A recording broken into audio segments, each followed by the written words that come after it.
Thank you so much, Marcy, and everyone. It's really just such a delight to be with you all today. One thing that Marcy didn't mention is we actually got to be housemates for almost a year, so that's a really special connection, and it's just so grateful for the invitation, for all of the support, to Janet and to Scott. Thank you for inviting me into a class. That was so wonderful. So I apologize if some of this is a little repetitive, but I have reorganized. And it will be hopefully a little bit different as well. And yeah, and then to everyone for being here today. I hope that this is a really interactive conversation. I really encourage you not just to wait until the end. If you have thoughts or reflections, there will be interactive pieces. So please just feel free to make this more of a conversation. So yeah, here's the book. If you are looking to read it, it is available through Epic Books in Hamilton, which is an independent bookstore. If you're looking to avoid those big retailers, which I think is a great choice. So yes, here we are. Here we are with our topic for the day. I thought to get us started, it's always fun to just kind of imagine and reflect on what are some of the associations that we bring to the idea of money. So we're not going to talk big picture about our associations with money. That would perhaps be a little wide ranging. But to get us started, I just encourage you to reflect for yourself, but also to share aloud or through the chat. What are some of the associations that you bring with the idea of fundraising?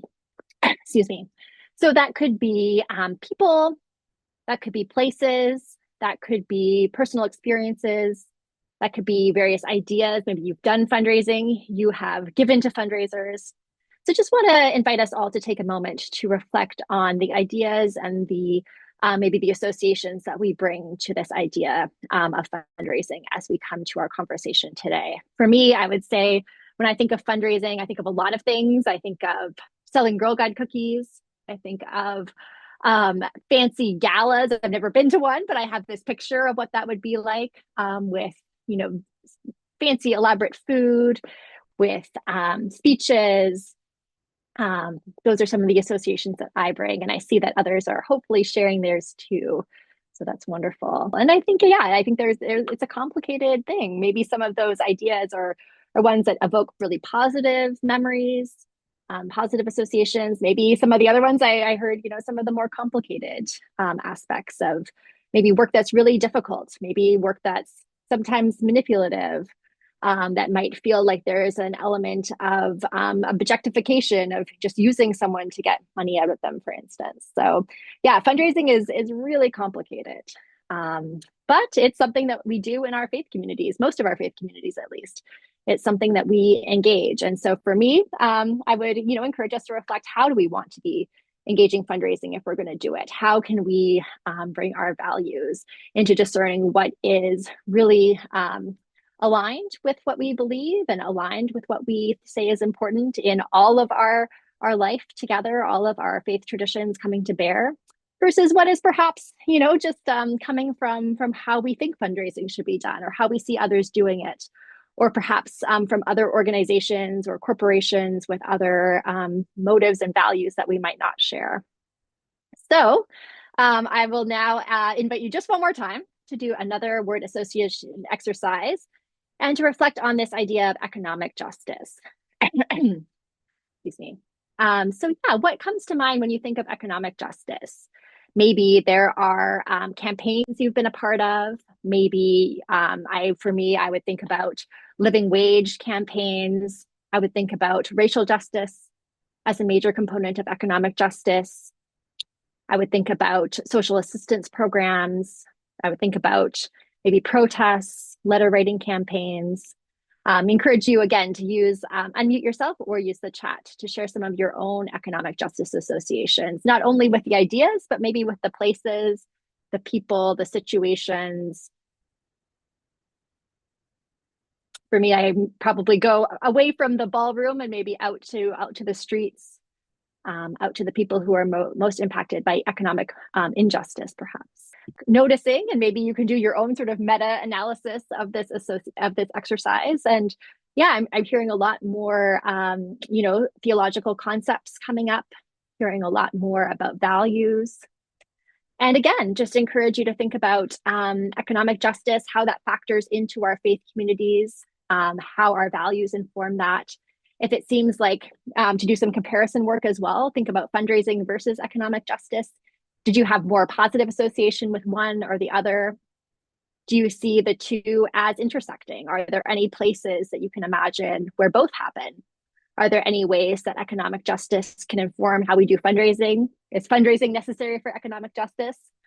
Um, yeah, as you can see, there's a lot of opportunities to reflect and to start to think about how these ideas we bring inform our faith, are informed by our faith, and perhaps how we locate ourselves personally in some of these conversations. Thank you. I will maybe tell you a little bit about my own associations with these ideas, how these ideas brought me into my research, brought me into writing this book. But yeah, I think I'll start off by telling you a bit of my story, just as a way to enter into some of these themes that we'll be discussing today. So, for myself, I grew up in the same city where the Center for Christian Studies is located. Grew up in Winnipeg.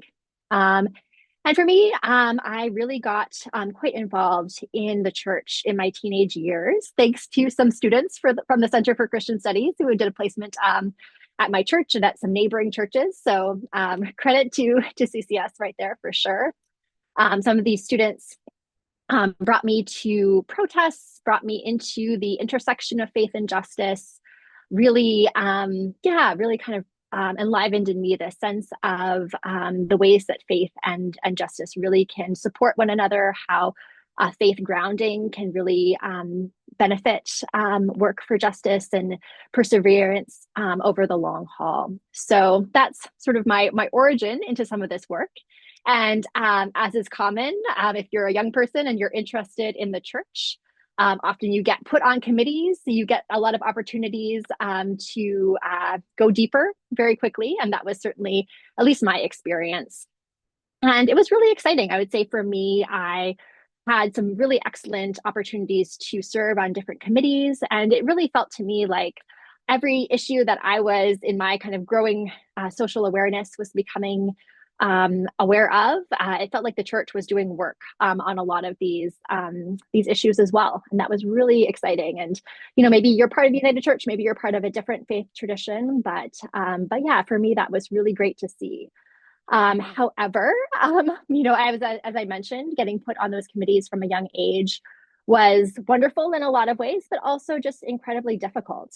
I think that seeing the work that I was just learning even existed, and then being part of some of the cuts and ending some of these ministries, especially in the area of justice, were very difficult. And I know some of you work in this area professionally and have been involved in this work for a long time yourself.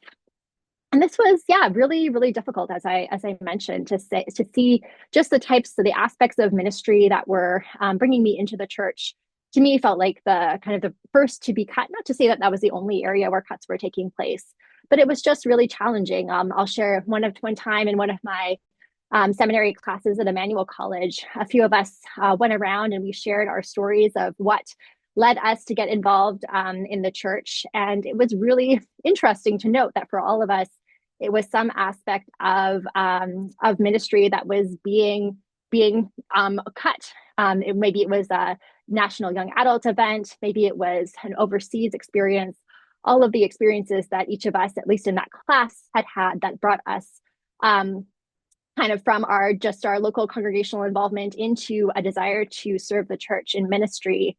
Those were, all very much on the chopping block, or perhaps had already ended some of these programs and initiatives. So that was very difficult. That's a little bit of a tangent, but coming back to this specific news article that I share, I would say that, and maybe an added level of difficulty, was not only that these cuts were taking place, but it felt to me at least like there was a real desire to frame it positively, to never say that this is to be lamented, never say that this was a loss, that these aspects of ministry were really core and were really going to be a real loss not to have anymore. But there was really this sense that we always need to put a positive spin. And that comes out of a lot of conventional fundraising methodology and ideology, the sense that people don't want to give to dying institutions, the sense that you always have to have a positive story to tell, to me at least, didn't really align with my faith, with my personal experience of how I was feeling about these cuts. And I think it added to, a deeper sense of personal disconnect, at least for me. So, as I continued in my church involvement, I did have a lot of opportunity to make connections with the more social justice side of churches. Did some international experiences, as well as working with Kairos in Canada. And a lot of these really positive experiences, once again, also had this kind of more challenging sub theme as experience these church partner organizations, as these ecumenical organizations were themselves being impacted by the ways that various denominations, not only the United Church, but a lot of different denominations in the global north, were shifting the ways that they related to these ecumenical and social justice and international focus ministries. So I have here just some of the themes that I observed and that I, in some cases was even part of. I mean, I don't want to just, say that I'm not responsible for some of these directions because, being given church leadership roles, I really was part of some of those decisions that were made. But I did see a shift from core funding. So whereas in earlier eras, there was a emphasis on denominations giving just a large pool of money to another say international partner and allowing them to determine what they saw was most important to use the money for, to much more project specific funds, very donor based priorities coming into play. So the Global North Church would say, okay, this year we're focusing on education. So therefore, all of these other church partners had to, frame their work around education or come up with projects related to education. I'll share my time in Zambia. I was with People's Action Forum and the executive director, you'll see on the bottom left there, Jennifer Chiwela, who's the sister of now deceased Omega Bula, who I think many of you may know, a very prominent church leader. And it was kind of a challenge, I would say. For a while, I didn't understand exactly what People's Action Forum's main emphasis was. And in speaking with Mrs. Chiwela, the executive director, she shared that, she founded this organization really wanting to focus on adult education, adult literacy. That was really her passion and really where she saw a need in society. But they had these projects in all these different areas. They did some education with children. They did some health promotion work because their international funders, which were primarily churches in the global north, now more and more they were coming up with different agendas. They had different projects or programs that they would fund. So rather than having block grants, People's Action Forum now needed to kind of adapt to what their partners were wanting to focus on. So that's just one example of the ways that these shifts were being felt. And as you might imagine, writing those grants, having to apply every year, having to compete with other organizations, that takes a lot of time.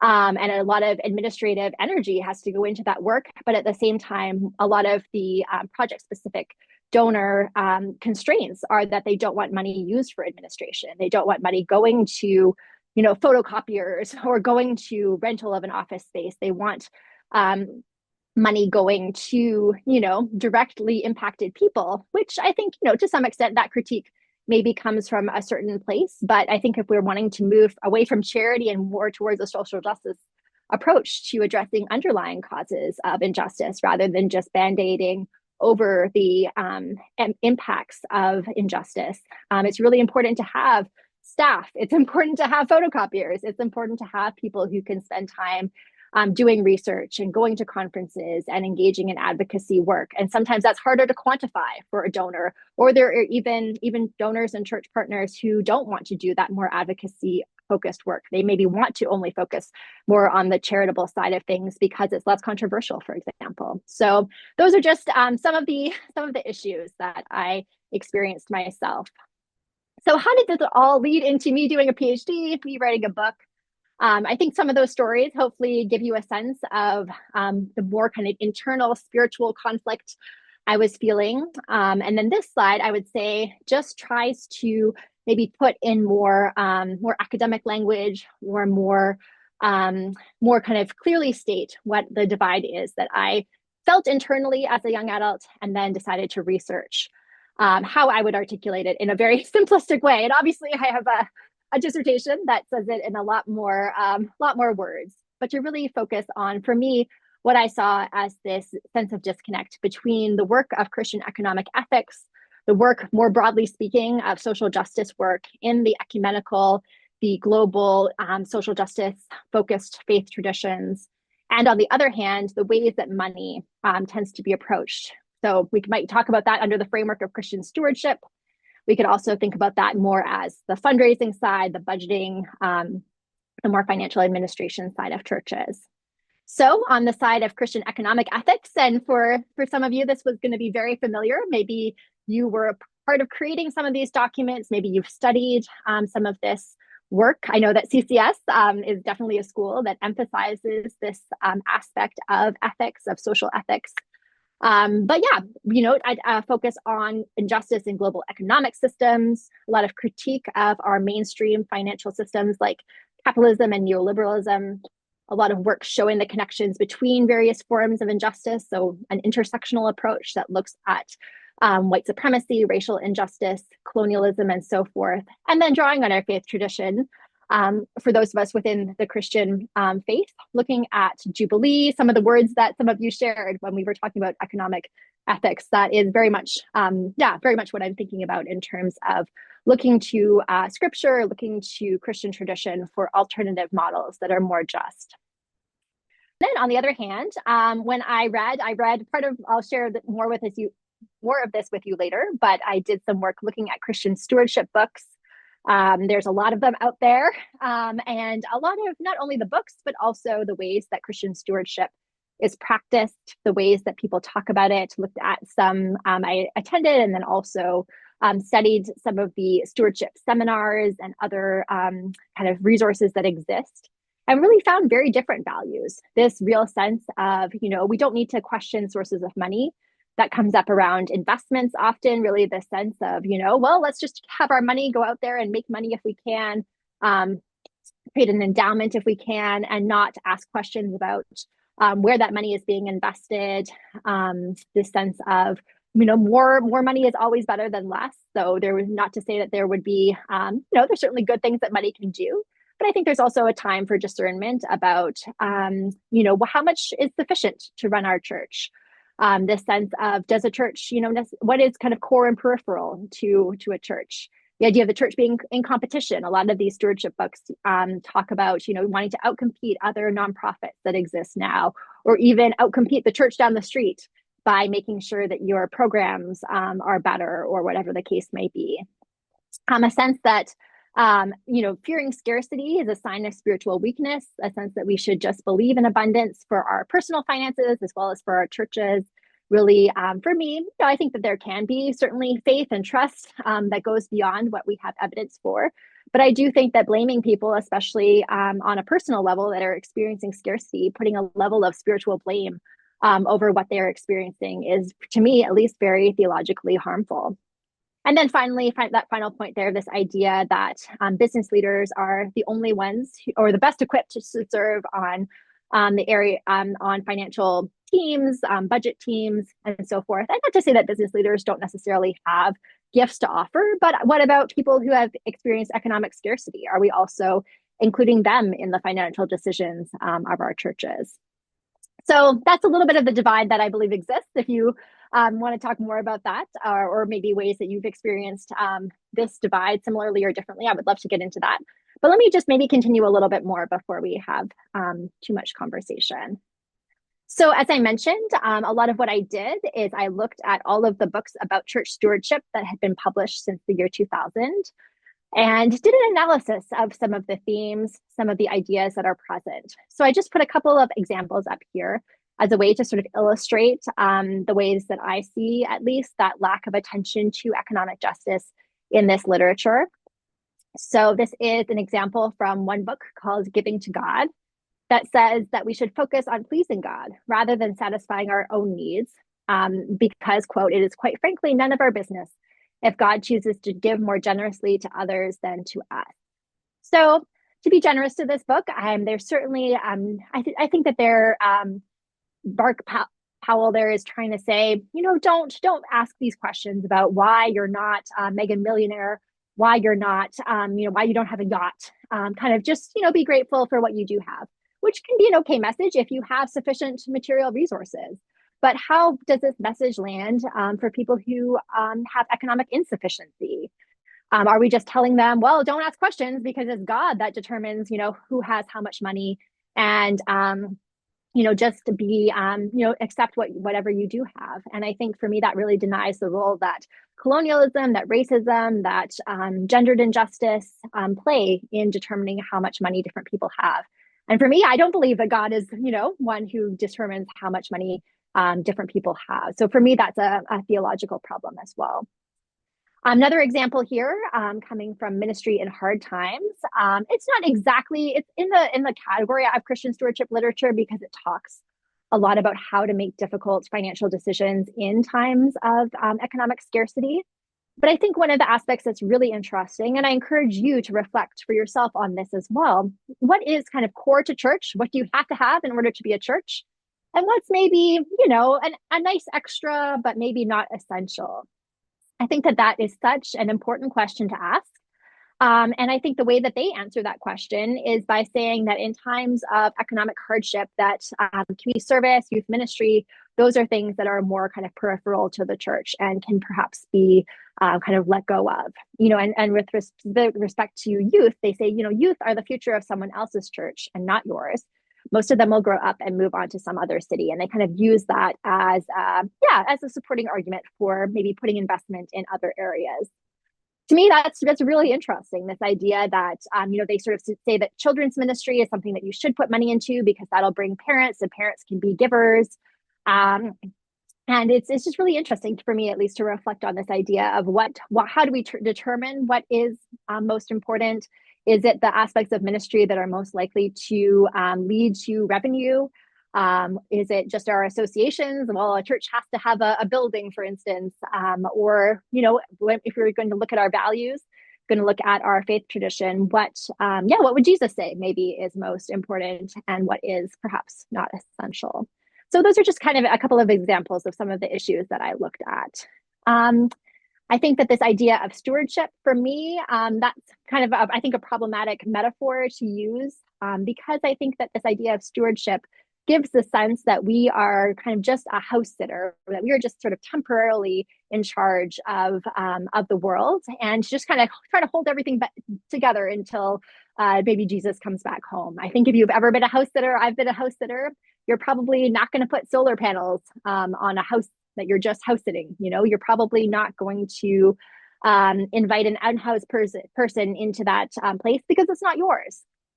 So for me, at least, this idea of stewardship is ultimately a conservation sort of metaphor rather than a bold and prophetic framework that's going to really allow us to make significant changes if those are what our faith calls for. So that's just another question that I put out here.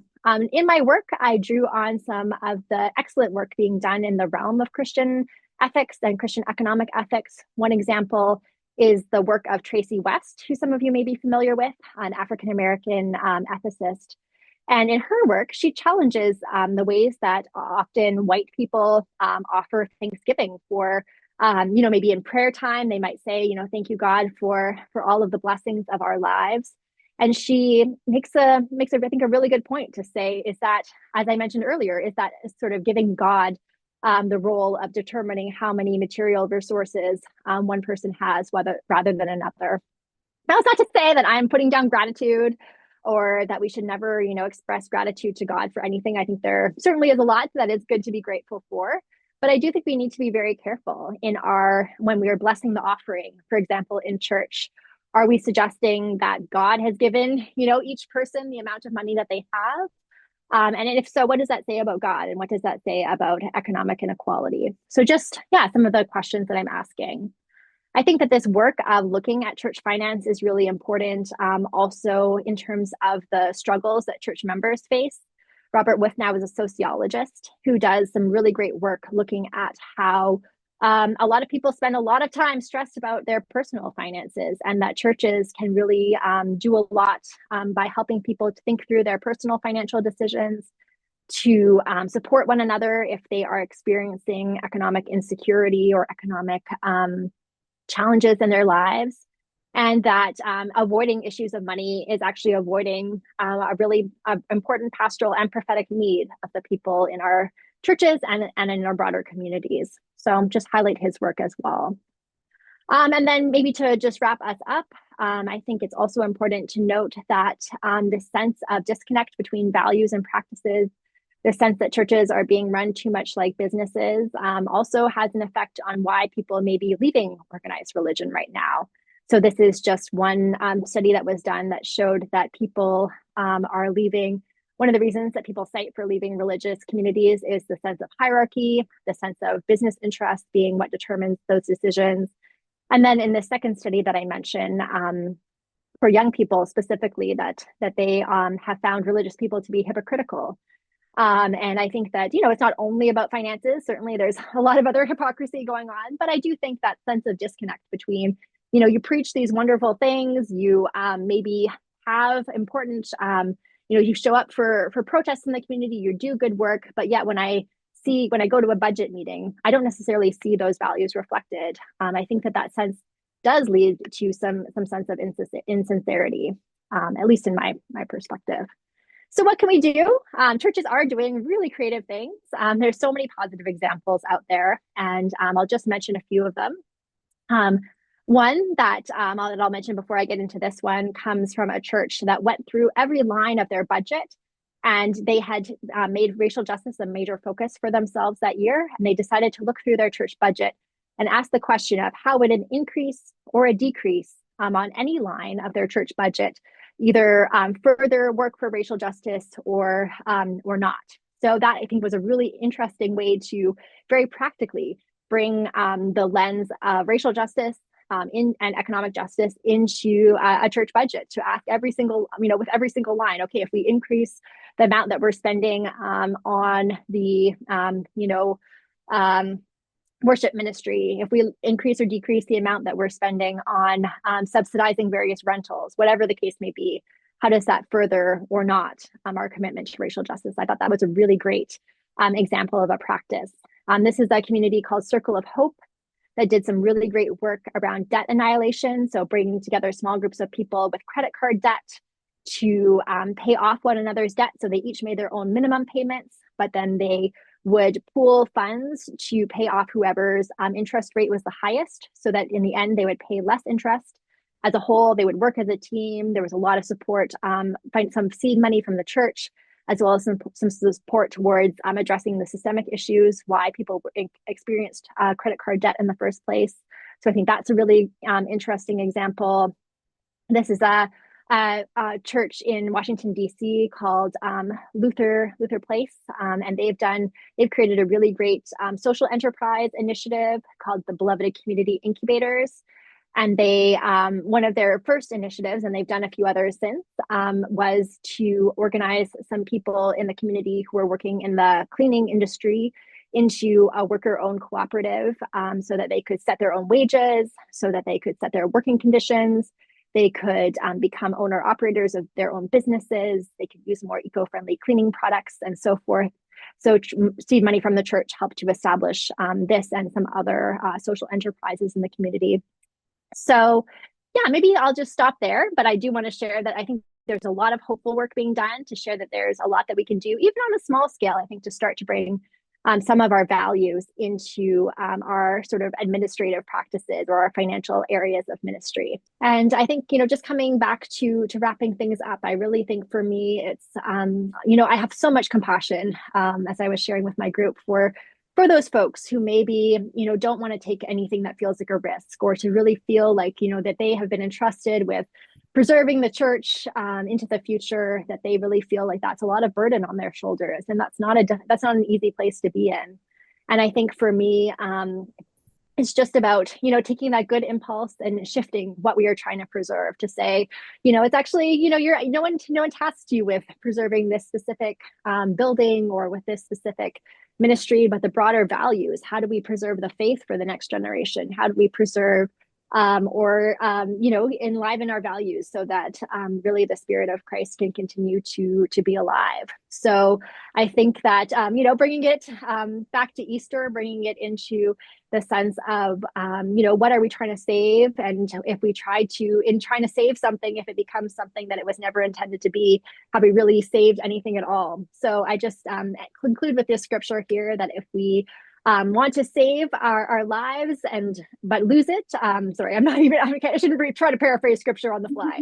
Jesus says, for those who want to save their life will lose it, and those who want to lose their life for my sake will find it. For what will it profit them if they gain the whole world but forfeit their life? So just end with a couple of questions. Are we really alive if we have betrayed our deepest values? And what new life may we be called to? Will we necessarily recognize it? Or maybe there is a future that will look very different, but will be even more in alignment with Jesus' ministry than anything we're currently living right now. I think that there's a lot of hope. There's a lot of possibility in this work. It's really, to me at least, very exciting. The fact that you all showed up today is very exciting, very heartening. I feel a lot of sense of camaraderie in this space. So I just really want to thank CCS for this invitation and all of you for being with me and with one another today.